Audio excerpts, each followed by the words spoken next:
and welcome to MASHmouth, a podcast covering every single episode of the hit 1950s sitcom. 1950s? 1950s? 1950s? We're going back 2 decades. The hit 1970s sitcom, MASH. I'm Vanessa. And I'm Ethan. Oh my god, what a dumbass I am. Vanessa, I don't have much to say on this topic. I just wanted to share that I found the MASH Wiki fan page, which I think we should use more as a resource for this show. Just a little side note. But it's wonderful. It has all this information, and it's very cutely designed. It's got a good layout. And I just want to highlight that this page is called Monster Mash. Oh my gosh. Whoever decided that, I want to marry you. That's amazing. Glorious decision. I love wiki pages. Same, so do I. If you need to know anything about one character that was ever introduced in 3 seconds of any episode of any TV show, the wiki page is just, it's amazing. I love it. Thank you to whoever updates the wiki pages. I can't imagine the dedication that goes into maintaining a fandom wiki page. It's honestly glorious. And our salute is to you, our dear friends at the MASH wiki page. I hope you like this show if you ever find it. Yeah, this episode is dedicated to you. Thanks. So do you want to get into the episode a little bit? Yeah, let's just get into it, because this episode is we have a lot to say on this one, so let's not waste a lot of time talking about other stuff that no one cares about. Let's just get right into the good stuff. Let's talk about this episode here. So this episode was called Sticky Wicket, and after making fun of Frank for being just a really bad doctor, as he is, the tables turn on Hawkeye because one of his patients isn't recovering after a particularly hard surgery, and then fixing the young soldier, finding out what's wrong with him, just quickly becomes an obsession for Hawkeye, and it's a great, great episode. I loved this one. This one was great. Maybe, I don't know, I just want to say that this one reminded me most of a House episode, and I love House. That's one of my all-time favorite TV shows. It's a little problematic here and there, but that show's pretty fantastic. So I love to see Hawkeye kind of delve into this kind of obsession and kind of need to be a good doctor the way that House would be. It was a really interesting and compelling story for this short episode. Yeah, for sure. And you can definitely see the parallels between House and Hawkeye in this episode. And even just the kind of the structure of it too. The structures of the two shows are completely different, but it's very similar in this episode. And I think it was really, really well done. Yeah, this was very cool. This is very different than what a lot of them tend to be.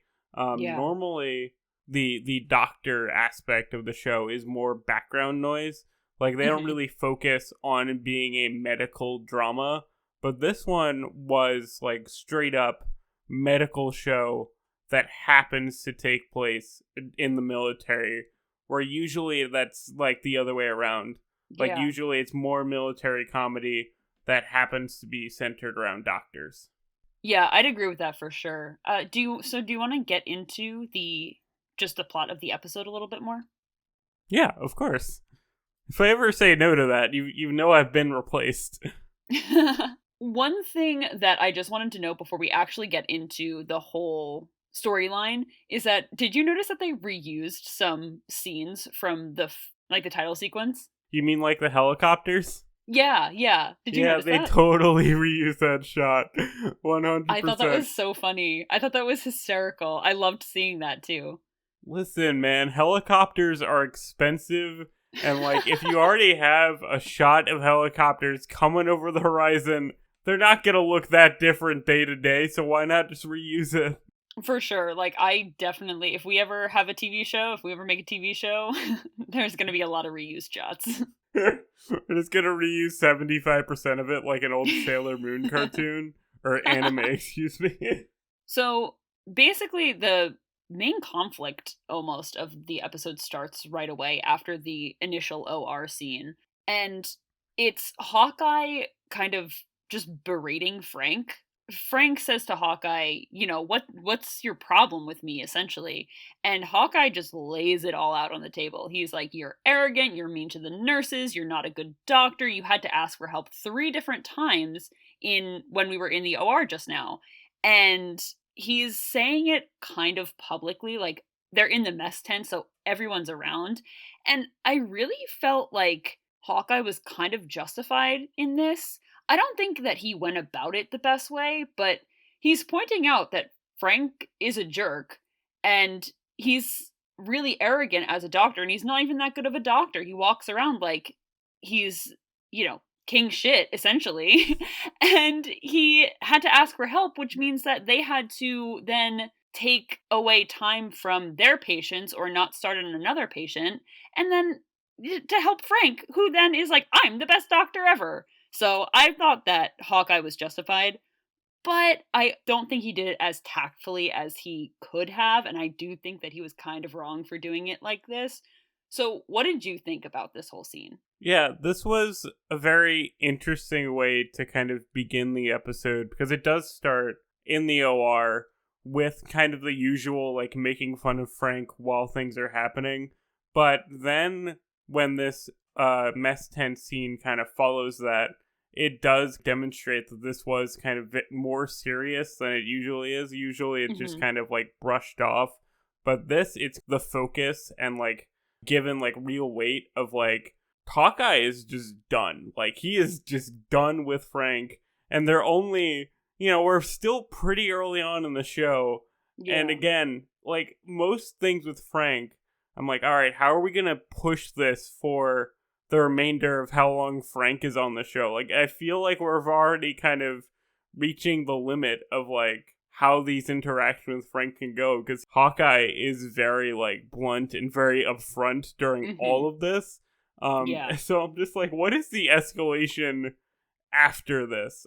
Also, I have to note that during the scene, because they're in the mess tent, they're eating, and they make a joke about how Radar can just swallow the food like there's no tomorrow. Like, he's the only one who actually enjoys any of it. But anyway, what I need to mention is that Alan Alda clearly has actual food, like, in his teeth as he's talking.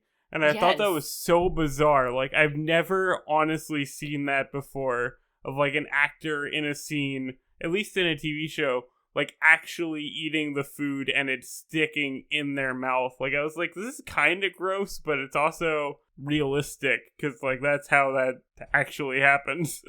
Yeah, I noted that too. I was like, Alan Alda basically has food hanging out of his mouth in this scene, and I was kind of gross.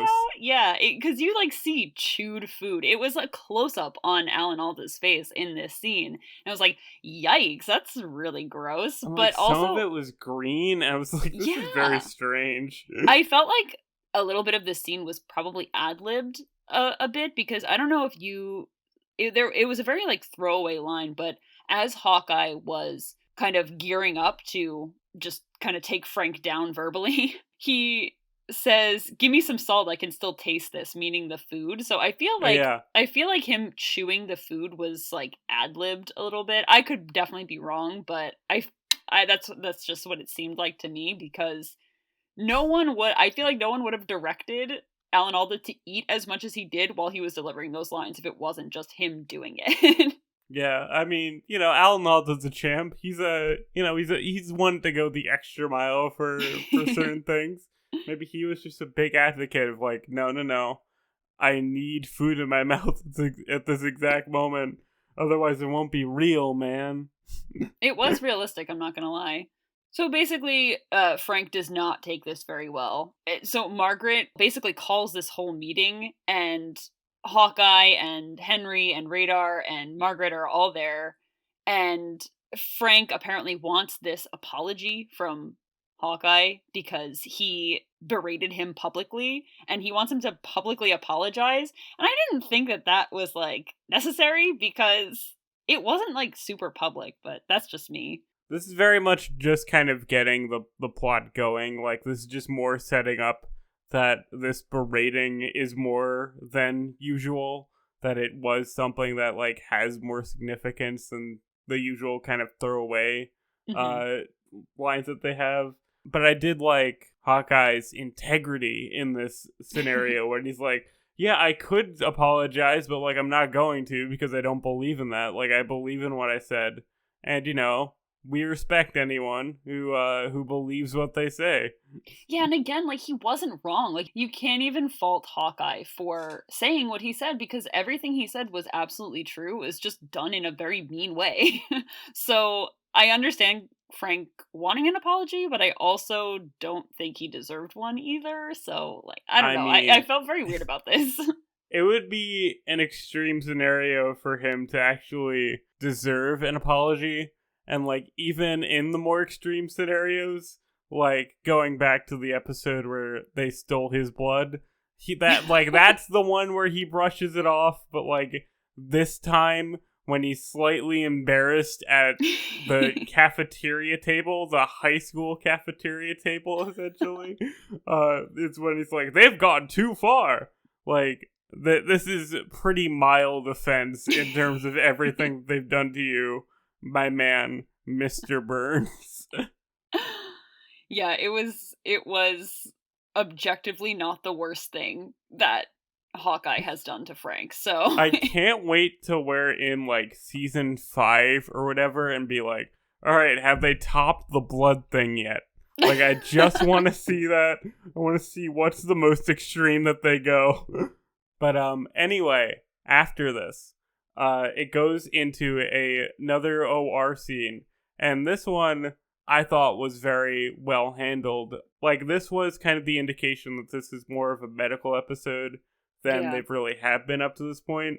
Hmm. First of all, just another thing we got to point out: every time that there's always these kind of beefs going on, like these kind of fighting, Houlihan is Hawkeye's like assistant in the surgery that he's performing, and she is just a complete professional, like doesn't bring it up like any of their squabbling at all, which I love. I love the professionalism that they always have as doctors, and this scene is very good. It's very serious. There's a lot of zooms. What do you think of this? Yeah, I completely agree with you. I think that it's really well done how they always are professional in the OR. Even though Hawkeye wasn't the most professional in the OR in the beginning scenes, and he was kind of poking fun at Frank and kind of throwing things at him, they do put it aside, especially in this scene, Margaret and Hawkeye, when there's a very intense surgery going on.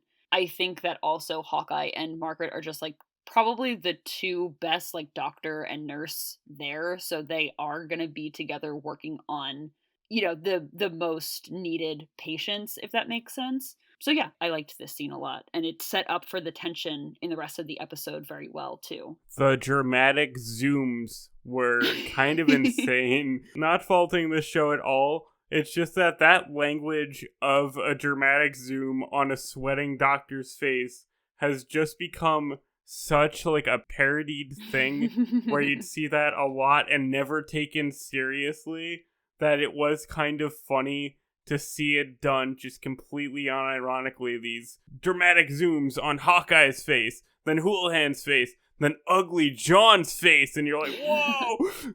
Yeah, it was very intense because you did get all three, and it was like, what is this? It felt very like 70s, like being dramatic, and I liked it a lot. So after this OR scene, Hawkeye does save this patient. He gets the bullet out and whatnot, and then we're in post-op, and there seems to be a problem with the patient. He is sweating, he is passing a lot of urine, he has a fever, all this stuff. And Hawkeye is really alarmed because, he thought that he got everything. And that kind of plays into the rest of the conflict in this episode. Yeah. One thing that I want to point out is that sometimes you hear the bullet episode, the young army guy that was their patient in that episode was played by Ron Howard. And in this episode, I don't know who plays this new patient, but he also looks like Ron Howard. Like, he had Yeah, the same kind of red hair. And I'm like, Yeah. man, they have a type for these, like, young guys that you're supposed to feel bad for. And kind of along those same lines, Hawkeye even says, like, "Oh, what's wrong with him other than the fact that he should be at the movies with his girlfriend," kind of indicating that this kid is way too young to be in the war. Like, he should definitely not be here. So I really liked that. So then right after that, we get this scene again in the mess tent where Hawkeye comes in to talk to Trapper, kind of bouncing ideas off of him of like, oh, what could be wrong with this kid? And Frank immediately starts in on Hawkeye. And this was definitely like below the belt for Frank. He was kind of kicking Hawkeye when he was down. I understood why he was angry, but I thought that it was just really, really mean spirited. This was the most callous thing Yeah. that Frank has ever said. You don't say this to anyone, even if you're having like a horrible, horrible dispute with them. Because what Frank says to Hawkeye after he's having all this trouble, you know, he's like, "Oh boy, I thought I was the bad doctor. Look at you now."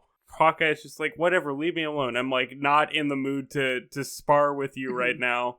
And Frank just goes like, "Well, at least none of my patients have died this week."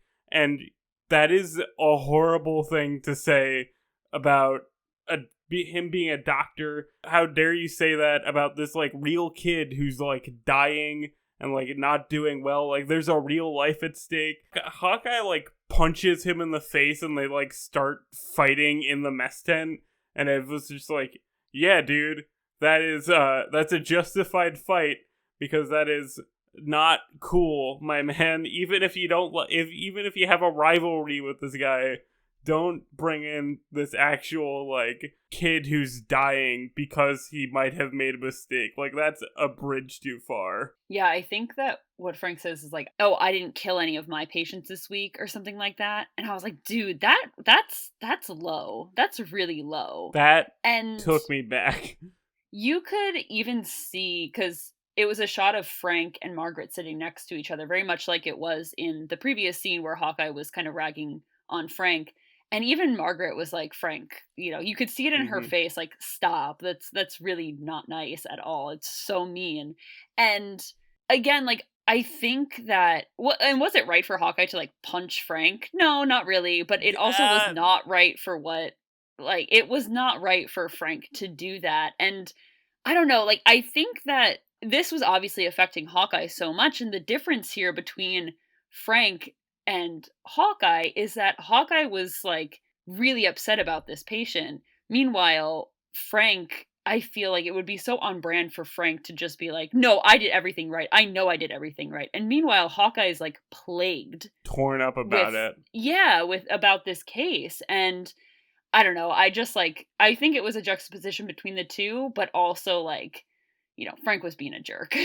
Yeah, Hawkeye lunging at Frank to like fight him just was very serious. It was like, oh, Mhm. I do think it was justified. Like, I'm not a fighter. I don't have a fighter spirit.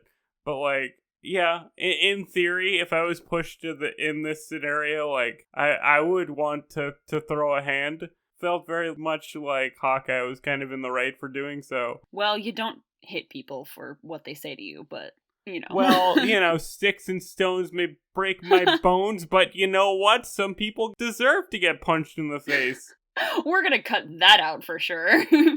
Are we? Along those same lines too, right after this scene, Hawkeye sleeps next to this patient that night. He doesn't go back to the swamp after this altercation with Frank. He sleeps next to the patient, and I thought that that was just kind of driving home the fact that this was really affecting Hawkeye, and Hawkeye really cared about what was going on to make sure that if this patient started to like I guess code or anything like that during the night, Hawkeye was gonna be there for him. Yeah. Like I said, this is very much like a house kind of episode where For it sure. just becomes an all consuming obsession for him, where he's like, I can't do anything else other than think about how I might have screwed this up and have ruined this kid's life or like, you know, that sort of thing.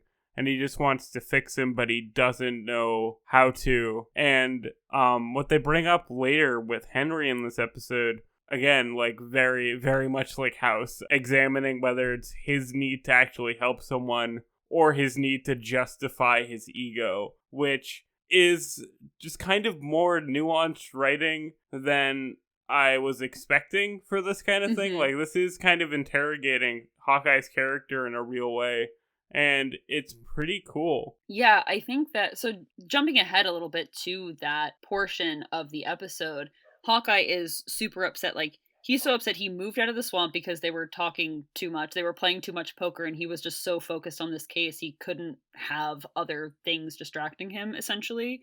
He didn't keep a date with a nurse. He wasn't interested in drinking, so, like, you knew something was wrong. And then Henry comes in and kind of gives him that tough love sense of, like, you need to get your ego in check. You know, you can't do this with every patient just because something's wrong here. You don't have that luxury right now, essentially. And I felt like this was, like, kind of out of left field. Throughout this whole episode, I really wasn't taking it in the sense of Hawkeye was so obsessed with this case because he was feeding his ego. I felt like he was obsessed with this case because he is a good doctor, and he wanted to make sure that this patient lived, not so that he could prove to everybody he was a good doctor, or prove to himself even that he was a good doctor. So, but I kind of understood Henry's point as well of, you can't fall apart every time you have a tough case because you don't have that luxury right now. Even though I do think that it still makes Hawkeye a good doctor, it's not something that they can really accommodate for in this war time. That's a very interesting point. Yeah, I don't know if I saw it as him trying to, like, fix his ego, or as him being a just genuinely good, like, obsessive doctor. I think it is somewhere kind of in between, but if you take the episode kind of in its own self-contained way that you would do if you're watching this, like, week to week in the 70s, I think they do set it up as it being him getting so, like, defensive and obsessed with it is kind of a response to how he treated Frank.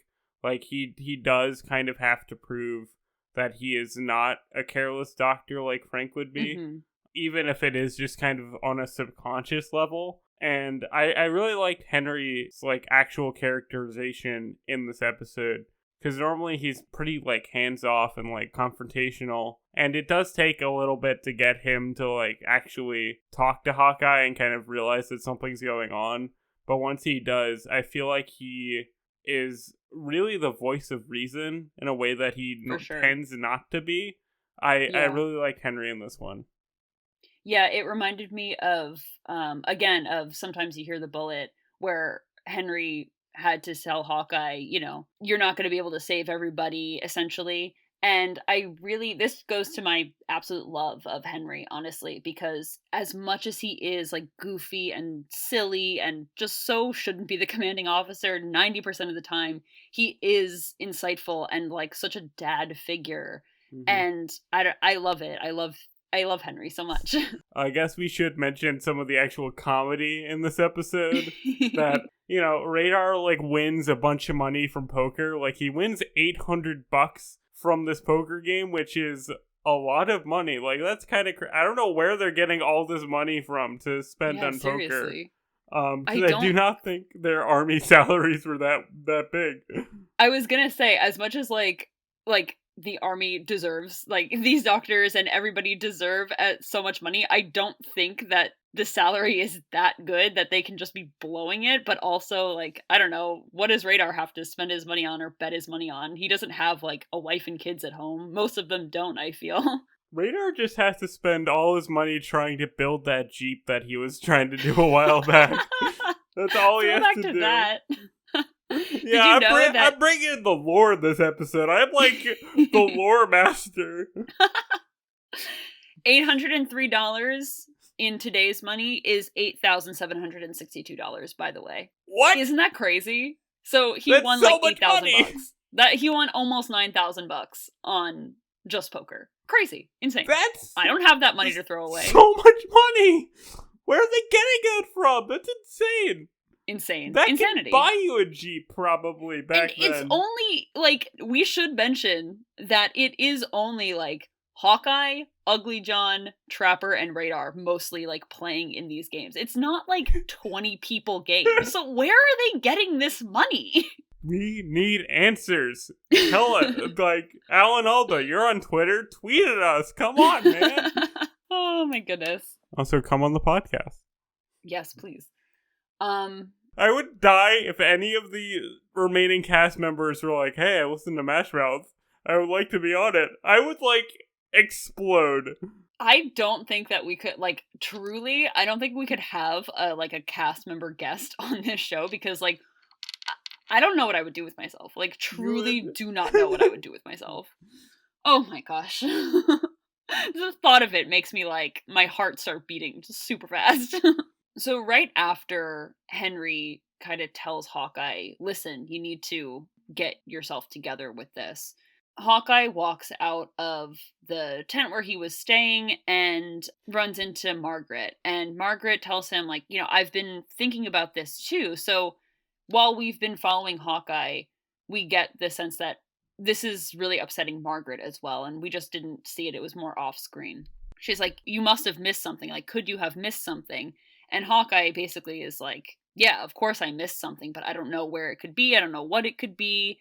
And I felt like Hawkeye was kind of being a little bit unfair to Margaret in this scene where he was like, what do you know? You weren't at, like, the helm of this. I was running the show here. You were just assisting, blah, blah, blah, blah. So she was like, all right, good night then. And then Hawkeye gets this idea in his head. Like, he's been thinking about it. He, like, wakes up out of a sleep and runs to Margaret's tent. He's like, get up, get dressed, like, go get Ugly John. We're going to operate on this kid. And eventually they find this fragment in him that Hawkeye had originally missed. And that was such an amazing scene where Hawkeye pulls this fragment of a bullet out of the patient, and Frank had walked in. And where it was, I don't exactly remember where it was inside the patient, but Frank says, well, anybody could have missed that. It was, like, in his back or so, like, a very, right? weird place for shrapnel to kind of land, I imagine. It wasn't, like, anywhere that they were previously operating, I believe. Yeah, so Hawkeye had made a comment to Margaret saying, no, I flushed his bowels, so, like, right. I made sure that everything was good there, so it couldn't be there. And then it was kind of indicated that this is not where he would have checked normally, which is why Frank says anybody could have missed that. And I thought that scene was just so, so good. I absolutely loved it. Hawkeye responds thank you to Frank just very genuinely. And you could see that, like, Frank doesn't know how to respond to that. I don't know if he was confused or anything, but it was just, like, not processing for him that this was just a genuine thank you. It's definitely not something he expected. And even with masks on and stuff, you could kind of, I thought it was really good acting from Larry Linville too, of, like, kind of just confused about how to react and respond to this. All the eye acting in this show is kind of incredible. Like, I don't know what they trained to do, but whenever they're in these surgical masks, they're very good at just using their eyes to kind of indicate what they're feeling. And yeah, this scene was very good. One thing that I wanted to mention, roll back to actually mention some of the comedy in this episode again, is that when Hawkeye goes to Margaret and be like, hey, we gotta do this and this and this and this, and she's like, can I get dressed, blah, blah, blah. First of all, she's, like, covering herself like she's, like, indisposed, but I thought she was just wearing, like, a normal t-shirt. So I was like, this is a very 1950s sentiment of, like, I'm not wearing literally all the clothing in the world. I'm naked. But then after that, Hawkeye just runs into Margaret's tent and just says hello to Frank, who's, like, hiding in the closet. And I thought that was pretty good. Yeah, I liked that he immediately knew that Frank was going to be in there. I thought that was really funny. It's pretty good. But yeah, this scene, pretty good. I do like the resolution to it and kind of how, by saying thank you to Frank, that, like, Hawkeye did kind of apologize to him, but only in so many words. And again, this is very House resolution. If you've never seen House, I apologize that we've been referencing it so much. It's just like a medical investigation show. Dr. House wants to solve the cases and figure out, like, what's wrong with the patients, blah, blah. And it was just kind of, this episode is set up like that, where at the end of it, Margaret says something kind of offhandedly to Hawkeye, and then, gets Hawkeye's brain to turning, and that's what makes Mhm. him realize. And that's just kind of how every episode of House operates as well. So I'm just saying that my good friend David Shore definitely cribbed notes from this episode of MASH when he's creating House. I don't know if MASH was really, it probably definitely wasn't the first like real medical show, but you could see in this episode and episodes along the way too, of course, where like the medical mystery aspect of it seemed pretty good and like new and fresh. And I think going forward with other medical drama shows, medical mystery shows like House, like basically anything, it kind of takes this structure almost of this is happening, this is happening, this is happening. This patient is not getting better, not getting better, not getting better. The main character or doctor gets like the light bulb above their head and then they save them. Typically, that's how it works. That's how medical mystery shows are. But it's always compelling for some reason. You're like always like, whoa! For sure. And even this episode with even though it was, there was comedy interspliced, it was I wanted to know like what was wrong with this kid. And even in future episodes too, it's very like you're on the edge of your seat. Are they gonna save this person or not? And I really thought it was well done. I loved this episode. I thought it was great. Yeah, this is a very good one. It was kind of light on the comedy, I'll be real. Like, this wasn't Hmm. one there I was like laughing out loud. Although there were some good lines. We'll get into that. Yeah, do you have any favorite one-liners? Full disclosure, I don't have much trivia for this episode, but we're going to talk about some one-liners. So do you have any favorite one-liners? So, this is kind of more to do with Hawkeye's performance of the line than the actual Mhm. line. But when they're in Henry's office after Frank wants this apology, Henry says something like giving this whole thing, and Hawkeye's just kind of shrugging it off, and Henry's eventually like, you know there's a war on, right? And Hawkeye just goes like, nothing gets past you, Henry. Like, just this very like, I love Alan Alda's performance so much. I think he's so good at delivering these kind of snarky things that are so like weirdly charming. That was probably my favorite little one line moment. I know it wasn't like that funny on its own, but I love the performance of it. Yeah, because Alan Alda kind of just like pulls in his face and it like smirks at Henry and he's like, nothing gets past you, Henry. And I loved that too. My favorite was when Hawkeye had moved out of the swamp for a little while and was in, I guess, like a Just spare tent, something like that. yeah, he was in a spare tent and he just wanted to be alone and everyone kept coming in and he was getting so annoyed and then two people were moving this huge box in and Hawkeye says something along the lines of like, "Oh, I came in here to be alone and now everybody in the kitchen sink is in here." And he asks the two guys, "What is that?" And they say, "A kitchen sink." And he just screams. He's like, "Get out, get out, get out right now." And it's That so was a funny. very like, we say a lot that these kind of jokes are kind of old school jokes, but that felt like a very like Three Stooges gag where it's like the thing that very good. That was probably my second favorite one. I thought again the delivery from Alan Alda was great when he was just like so fed up and just screamed get out at these guys. It was fantastic. And I also want to mention the last scene of the show when Hawkeye is moving back in to the swamp and Trapper's like, but you moved out, like this is my place now. Just their whole interactions there. There's a lot of jokes in the show that like are I don't want to say like gay jokes between them because it's not really what it is, but there's a lot of jokes about how Hawkeye and Trapper are like in love or like married or they're Mhm. like kissing each other all the time. And it's not like gay jokes. It's just very like we're very comfortable with each other. And I like their vibe, like their kind of bromance vibe with each other where Yeah. like they can make jokes about kissing each other and they both like kind of get it of like we know what we're comfortable with and what we aren't. Like that's just a very like genuine kind of like comfortable, non-toxic dude relationship thing. Yeah, I agree. They're always like I think I said in one of the very first episodes that I always love when characters who are very close, like there's jokes about them being together, even though like they would never be together. I just always find that so funny. Like pretending that someone's a married couple or suggesting that someone's a married couple. I think it's Yeah, cute and fun. it's probably one of my favorite comedy duo kind of jokes that you could make. Yeah. You have a good duo when you can joke about them being like a couple and just Hmm. them both kind of shrugging it off because they're both like kind of know who they are. For sure.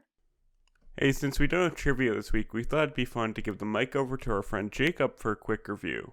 If you have any thoughts on MASH or this podcast in general, please contact the show at one of the links in the description. We would love to hear from you. Hello, Ethan and Vanessa. It is about time that I have come back to contribute to MASHmouth in a different way. This episode is called Sticky Wicket. As you all know, it's about Hawkeye becoming more of a humble man, if anything. I feel like his ego actually does become defeated, and it is rightfully deserved for Hawkeye to go through it, especially after poking fun at the other surgeons. It's like an early House MD if you're really gonna go that far. He does not necessarily back down, but he does lay off his normal routine, and we see a side of Hawkeye that we don't really see elsewhere. One that is more serious, less joking, and definitely an improvement over a other certain episode that this podcast has talked about, which I unfortunately had to introduce my girlfriend to first and did not realize. With that said, really great episode, I personally feel. Ethan and Vanessa, I hope you think the same. And please keep on keeping on this podcast. Have a mash-tastic day. So, just to wrap up, we'd like to give thanks to Jacob Verabakal for being our technical consultant, Melissa, my sister, for cover art, and of course, our listeners, thank you so much. Our music, social media, and contacts for the show are listed in the description as always, and until next time, hide your poker winnings under your boss's pillow. Goodbye, farewell, and amen. Bye, everyone.